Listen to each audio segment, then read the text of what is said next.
Hello students, today we will discuss value based questions and it is on page number 156 of chapter number 18, Democracy and Equality. Om Prakash is a student of government school in Maharashtra. He is made to sit away from the others in the class and that too on the floor. Sometimes he is forced to sweep the school and the playground. He is given leftover midday meal, that too not every day. One day his father was passing by the school and saw his son sweeping. He confronted the teachers and said loudly for all of them to hear, "You are a teacher, so I am leaving now, but remember his son will study right here in the school, and not just him, but there will be many more coming after him."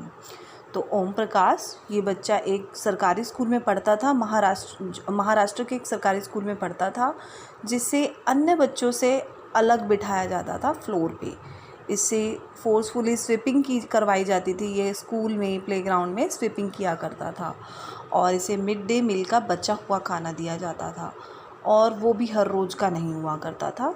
एक दिन जब उसके पापा वहाँ से गुजर रहे थे तो उसने अपने बेटे को स्वीपिंग करते हुए देखा।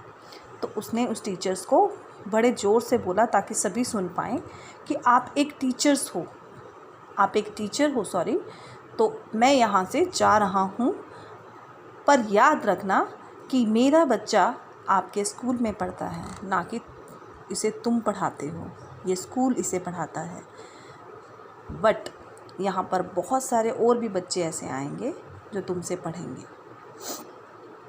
या फिर ये जो इस स्कूल को पढ़ाएगा।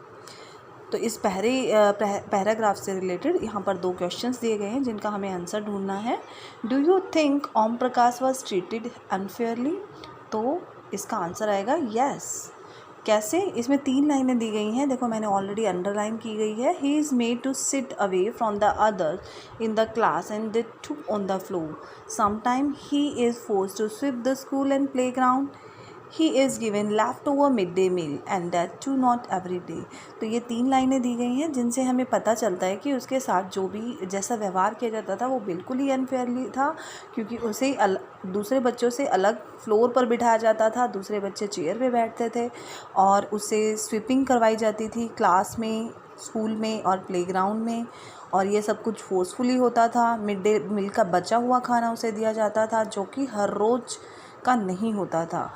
तो ये कुछ लाइनें इसमें दी गई हैं जो जिससे प्रूव होता है पढ़कर कि ये सब कुछ अनफेयरली उसके साथ बिहेव किया जाता था। सेकंड क्वेश्चन है, image yourself as Om Prakash and write 3 line about how you would feel if you were in the same situation as he.